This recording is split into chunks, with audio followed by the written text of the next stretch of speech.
Bugun va nihoyat o'zligimizga qaytib, sizlar bilan shunaqa avokadoli noodatiy makiyaj qilamiz. Boshladik. Dongidek abadogimizda qolamiz. Makiyaj qilishni sog'inganlar bormi? Makiyajimizga qaytamiz. O'zim tayyorlagan tonik bilan boshlaymiz. Qizlar tonik retseptini pastga yozib qo'ydim. Yuzimizni ozgina oqartirib olamizki, makiyajimiz zo'r chiqsin. Bugun yana ham ko'proq yaltiraymiz. Sababi shunaqa yaltiroqlar olganman. Qaranglar bu narsaligini. Qizlar, profilimda gilosli, qulpinoyli, tarvuzli va mandarinli noodatiy makiyajlarim bor. Bemalol kirib ko'rishingiz mumkin. Avokado o'zi meva hisoblanadimi yoki sabzavotmi? Bilsanglar kommentariyaga yozib ketinglar qizlar. Bilasizlar, shunaqa guashlarim bor. Bizga hozir bular kerak bo'ladi. Chunki avokado chizamiz shular bilan. Ishoninglar, avokadoni chizolmay shunaqa qiynalib ketdim, qaranglar. Bo'ldi. Shu oxirgisi o'xshasa o'xshadi, bo'lmasa qilmayman avokadoni.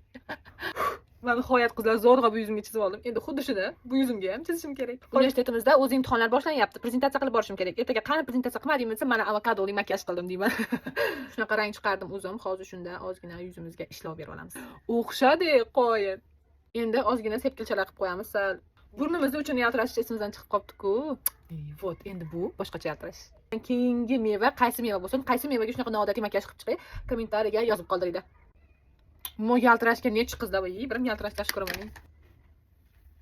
Mana qizlar, navbatdagi noodatiy makiyajimiz tayyor bo'ldi. Bu makiyaj o'zimga juda ham yoqdi. Men bu makiyaj bilan Korzinkaga avokado olgani borgan bo'lardim. Siz bu makiyaj bilan qayerga borgan bo'lardingiz? Kommentariyaga o'z fikringizni yozib qoldiring va ko'proq shunaqa noodatiy makiyaj videolarini ko'rishni xohlasangiz, profilimga obuna bo'ling va videoga like bosib qo'yishni unutmang. Xayrli kun.